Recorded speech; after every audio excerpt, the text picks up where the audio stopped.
राधे राधे, जय श्री कृष्णा। किसी मित्र ने प्रश्न किया है, अपनी जन्म पत्रिका की ग्रह स्थिति बताई है। नाम है विजेंद्र सिंह जी। सर, कुंभ लग्न की कुंडली है और 9th हाउस में गुरु सन सूर्य मतलब शनि बुध और शुक्र है। मून 4th हाउस में है, राहु 5th हाउस में है, केतु 11th हाउस में है। शनि की महादशा में बुध की अंतर्दशा है। फल अच्छा नहीं मिल रहा है, पैसे की बहुत दिक्कत है, अपना काम है। तो विजेंद्र सिंह जी ने ये अपनी जन्म पत्रिका की ग्रह स्थिति बताई है। यदि आप भी अपनी ग्रह स्थिति से संबंधित जानना चाहते हैं तो आप अपनी ग्रह स्थिति कमेंट में कर सकते हैं मित्रों। तो आइए इस जन्म पत्रिका जो इन्होंने मेरे को बताई है विजेंद्र सिंह जी ने, ये क्या कहती है।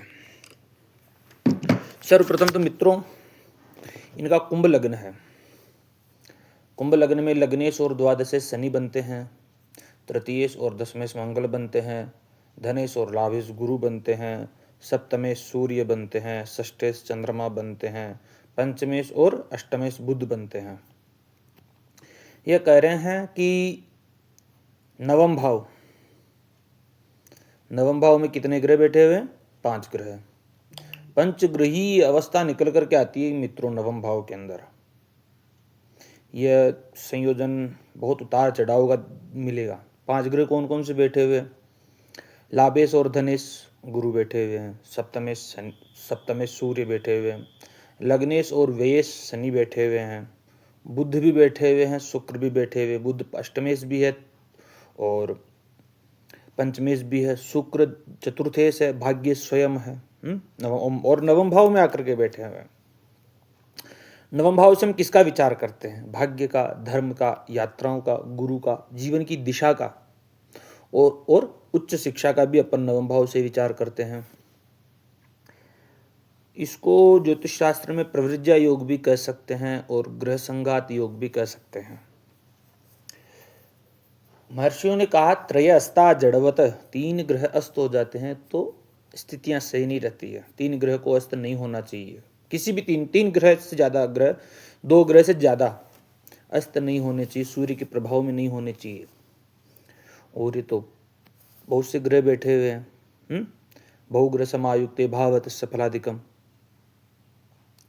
जिस भाव में अनेक ग्रह आ जाते हैं, आप थोड़ी समझिए, उस भाव से जो फल बहुत ज़्यादा प्रभावित हो जाते हैं और उस जहाँ का वह ग्रह प्रतिनिधित्व करते हैं, जिन जिन भावों के वे स्वामी बनते हैं, उन भावों से संबंधित फलों में अनिश्चितता उत्पन्न कर देते हैं। अनिश्चितता का मतलब समझो कि मिले भी या न भी मिले। और यहाँ पे इन्होंने कहा है, क्या कहा है, यानी कि सभी ग्रह अस्त है। इन्होंने सभी ग्रह अस्त है ऐसा करके कह के इन्होंने सभी ग्रह अस्त है, इन्होंने डिग्रियां भी बताई है। सर बहुत ध्यान वेद कुंडली में ध्यान पता नहीं सर, बहुत दैन्य वाद कुंडली में सन 18 डिग्री, बुध 8, गुरु 15, शुक्र 18, शनि 3 डिग्री का है। शनि चलित कुंडली में 8 हाउस में आ जाता है। चलित ना देख करके केपी में देखिएगा शनि किस भाव में आ जाता है। यहाँ पे सूर्य जो नीच राशि के बैठे रहते हैं, है ना, तुला राशि रहेगी, और शनि जो है ये उच्च राशि के बैठे रहेंगे। ठीक है, तो अपन एक एक ग्रह को लेकर के थोड़ा मैं आपको समझाने का प्रयास करूंगा, ताकि आप कुछ तो समझ सको ज्योतिष। यदि आपको, क्योंकि आपने ग्रह स्थिति बताई है तो कुछ ना कुछ ज्योतिष तो आपको भी आती होगी। चतुर्थेश और नवमेश शुक्र बनते हैं और ये भाग्य भाव में ही है। शिक्षा संपत्ति का योग तो बनाता है, जीवन में सुविधाएं का भी बनाता है, लेकिन यहाँ शुक्र क्या है कि दूसरे ग्रहों से घिरा हुआ है विजेंद्र जी। इसलिए उसका शुद्ध योग आपको पूर्ण रूप से फलित नहीं कर पा रहा है, ये आपको अपना पूर्ण फल दे नहीं पा रहा है। और आपने कहा है शनि भी नवम में है, शनि उच्च राशि के हैं और लग्नेश है सूर्य के साथ में, नीच भंग राजयोग कर रहे हैं। नीच स्थिते जन्मनीय गृहस्या तद्राशिनाथो पिपादुच्चनाथ सचंद्र लग्नाथ यदि केंद्रवर्ती राजा भवे धार्मिक वर्ती। वैसे काल पुरुष की कुंडली में शनि कर्म प्रधान ग्रह है, हम सबको पता है। तो व्यक्ति कर्म प्रधान हो सकता है, जीवन में सफलता मिलेगी शनि की वजह से, लेकिन धीरे धीरे धीरे धीरे मिलेगी विजेंद्र जी, क्योंकि पंचग्रही अवस्था है, प्रवृज्या योग भी खंडित हो रहा है ग्रहों के अस्त होने के कारण। तो मैं तो इतना ही कहूंगा कि भाग्य मेहनत के बाद ही खुलेगा, है? लेकिन जब शनि भी बहुत सारे ग्रहों से घिर गया है यहाँ पे, तो विलंब से ही देगा कुल मिलाकर के भाग्य। और आपने कहा है कि गुरु भी यहाँ पर बैठा हुआ अस्त है, सूर्य और गुरु जीवात्मा योग है। ऐसे योग तो अच्छे अच्छे बन रहे हैं, इसमें द्वंद्व योग भी बन रहा है शनि सूर्य का। अगर इन ग्रही अवस्थाओं को देखो, बुध और शुक्र का, बुध लक्ष्मी नारायण योग भी बन रहा है, बुधादित्य योग भी बन रहा है, बहुत से योग बन रहे हैं इसी भाव के अंदर, अगर दो दो ग्रहों को लेकर के भी चले। अब गुरु यहां पर बैठा हो, गुरु लाभेश भी है, धनेश भी है, तो धन और आय इनका स्वामी है। और अगर इसकी कारकत्व देखे गुरु, तो ज्ञान का कारक, ज्ञान का कारक, ज्ञान प्रदान करने वाला हो, और ये भी पाप ग्रहों में घिर गया है, तो धन में अस्थिरता तो लाता ही लाता है, आर्थिक उतार चढ़ाव लाते लाते हैं ग्रह, लाएगा ही। सूर्य बुद्धि की बात करें तो सप्तमेश है, बुध पंचमेश है, दोनों नवम भाव में है, बुधादित्य योग बुद्धि और भाग्य यहीं पे संबंध बना रहे हैं। तो मैं तो ये कहूंगा कि आप ऐसे निर्णय लीजिए अपने जीवन में कि ऐसे निर्णय ही अच्छे निर्णय, आप भाग्य का निर्माण कर सकते हैं। बुधादित्य योग अपनी बुद्धि कौशल, जितने ग्रह भाग्य भाव में बैठे रहते हैं, शायद उन ग्रहों से संबंधित व्यक्ति, शनि है तो नौकर चाकर है, सूर्य है तो पिता, शुक्र है तो पत्नी, बुध है तो पुत्र, ये कुल मिलाकर के ये जो ग्रह जो आपने बताए हैं, मंगल का तो नहीं बताया मुझे, इसमें मंगल कहाँ है? तो जो भी ग्रह बताए हैं, तो गुरु है तो आपके जो शिक्षक है, एजुकेशन वाले जितने भी है, उन सबका आपके जीवन में कहीं ना कहीं रोल रहेगा। उन व्यक्तियों से ही आपका भाग्य आगे बढ़ सकता है। ऐसे व्यक्ति जो भी मिले, उनसे आप मार्गदर्शन लेते रहिएगा, क्योंकि सारे ग्रह एकत्र हो गए नवम भाव में। अब मैं भी निर्णय दूंगा तो उसमें भी भ्रम हो जाएगा मुझे खुद भी, क्योंकि ज्योतिष क्या है कि एकदम तो बताया नहीं जा सकता किसी को भी। हाँ, अच्छी राजयोग भी है इस कुंडली के अंदर, मैं नहीं कह रहा हूँ राजयोग नहीं है। देखिए, तीनों त्रिकोणों के स्वामी है शनि, बुध, शुक्र, केंद्र त्रिकोण पतय संबंध न परस्परम इतरैहि प्रसक्ता से विशेष फलदायका। राजयोग भी है, लेकिन वो ग्रह अस्त है। लेकिन मैं तो मुझे कहता हूँ कि आप प्रयास कीजिए, राजयोग का फल मिलेगा। पाराशर जी तो ये कहते हैं कि सर्वे त्रिकोण नेतारो ग्रह केंद्र त्रिकोण पतय संबंधेन परस्परम इतरे प्रसक्ता से विशेष फलदायका। केंद्र त्रिकोण नेतारो दोषयुक्ता स्वयं, यदि दोषयुक्त हो, संबंध मात्रात बलिनो भवेताम में उकार, उनका संबंध मात्र बहुत बलवान हो जाता है। तो प्रयास कीजिए। मैं इतना सा ही कहूँगा कि जीवन में स्वर्णिम समय अवश्य आएगा और अच्छा समय आएगा, भाग्य चमकेगा, निरंतरता से लगे रहिए। वो कब आएगा मैं आपको दशावधि से बता सकता हूँ।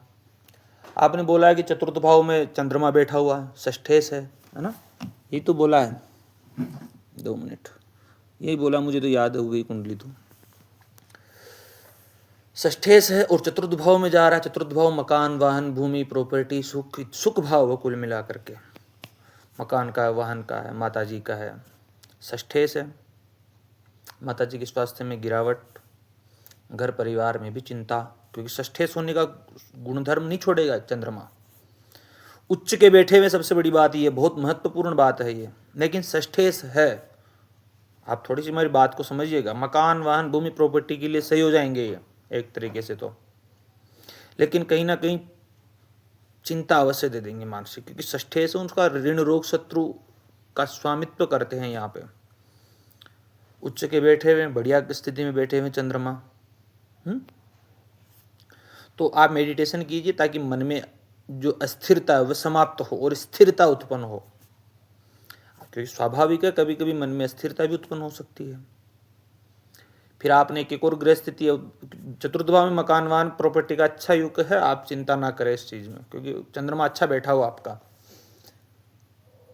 फिर आपने एक और ग्रह स्थिति बताई कि मेरे पंचम भाव में राहु बैठा हुआ है, लाभ भाव में केतु बैठा हुआ है। पंचम भाव संतान का भाव है, बुद्धि का भाव है, मंत्रणा का भाव है, प्रेम संबंधों का भाव है। इसमें भ्रम की स्थिति उत्पन्न कर सकता है, जोखिम लेने की प्रवृत्ति भी उत्पन्न कर सकता है, बुद्धि असामान्य हो सकती है ऐसे व्यक्ति की। तो थोड़ा प्रेम संबंधों में ध्यान रखिएगा, संतान पक्ष को लेकर के चिंता हो सकती है। वैसे देवगुरु बृहस्पति की दृष्टि पड़ रही है, क्योंकि भाग्य भाव में बैठे हुए हैं गुरु राहु पर, ज़्यादा परेशानी की बात भी नहीं आएगी। केतु लाभ भाव में बैठे हुए हैं धनु राशि के, आय में अनियमितता उत्पन्न कर सकते हैं, मित्रों से दूरियां उत्पन्न कर सकते हैं। ऐसी स्थितियां निकल कर के आती। लाभ भाव आपकी इच्छा पूर्ति का भाव है, तो वहां पर केतु आकर के डिटैचमेंट करवा सकता है। अच्छी स्थिति है। मित्र मिलेंगे, जो भी मिलेगी आपको व्यक्ति मिलेंगे जीवन में मार्गदर्शक के रूप में, वो आध्यात्मिक हो सकते हैं, स्पिरिचुअलिटी हो सकती है उनमें। फिर ये आपने एक और ग्रह स्थिति बताई थी, क्या बताई थी?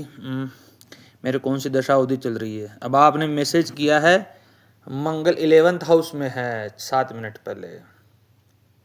मंगल 11th हाउस में केतु के साथ में, मंगल और केतु। इस मैंने सभी ग्रह युतियों की एक वीडियो बना रखी है, तो आप इन ग्रह युतियों के ग्रह युति रहस्य एक प्लेलिस्ट है, उसमें जाइए और वहाँ पे देखिएगा ग्रह युतियों को और समझिएगा। फिर आप मेरी ये बात है ये भी आपके समझ में आने लगेगी, कुछ तो समझ में आने लगेगा, है ना। तो मंगल आपने फिर कहा अभी 11th हाउस में है, ठीक है। तो मंगल 11th हाउस में बैठा हुआ मतलब कि धनु राशि में बैठा हुआ केतु के साथ में, धन भाव पर भी दृष्टि है, पंचम पर भी है, षष्ठ पर भी है, शत्रुहंता योग भी निर्माण करता है। जैसे लाभे सर्वग्रह प्रशस्ता लाभस्थाने ग्रह सर्वे बहु लाभ फल प्रदा गदा स्वपति सौम्यादि क्रूराहा कुर्वन्ति कुंजरान। सभी ग्रह प्रशस्त होते हैं लाभ भाव के अंदर। जब इनकी दशा होती आएगी मंगल या केतु की, अच्छा परिणाम देके जाएगी। और फिर आपने कहा था मुझे कि बुध की महादशा चल रही है, शनि की महादशा में बुध का अंतर चल रहा है, पैसों की बहुत दिक्कत है। स्वाभाविक सी बात है, द्वादशेश और अष्टमेश। समझ में आ गई होगी मेरी बात। द्वादश भाव का स्वामी शनि है, लग्न का भी है शनि, और संघर्ष और कर्म का नैसर्गिक कारक है। बुध अष्टमेश है, निर्णय लेने में थोड़ी परेशानियां हो सकती, व्यापार से संबंधित जुड़ी स्थितियां भी थोड़ी भ्रांति युक्त कर देता है अष्टमेश होने के कारण। इसलिए व्यापार में भी रुकावट हो सकती है, पैसों की भी कमी हो सकती है, मानसिक दबाव भी हो सकता है। इनका आना स्वाभाविक है। तो ऐसी स्थितियां निकल करके आती है मित्रों, है। लेकिन मैं तो इतना ही कहूंगा, संघर्ष अधिक दिखाई दे रहा है शनि की महादशा में। शनि में बुध है, पंचम भाव के भी स्वामी है बुध, तो थोड़ा, क्योंकि पंचम भाव और नवम भाव एक्टिव हो रहे। मैं तो आपको कहता हूँ कि जो कार्य करते हो उस कार्य में परिवर्तन कर लीजिए। पंचम भाव और नवम भाव, दसम भाव का व्यय कर रहा है नवम भाव, और षष्ठ भाव का व्यय कर रहा है पंचम भाव। कार्य परिवर्तन का समय है। यदि आप चाहे तो यहाँ से एक बीज बो सकते हैं अपने जीवन में, और वही बीज आपको अपने जीवन में उन्नति का मार्ग प्रशस्त कर सकता है। समझ में आ गई होगी मेरी बात। क्योंकि एक धन बाधा योग भी बन रहा है, वही ग्रह संघात जिसको मैं कह सकता हूँ, 5 ग्रह।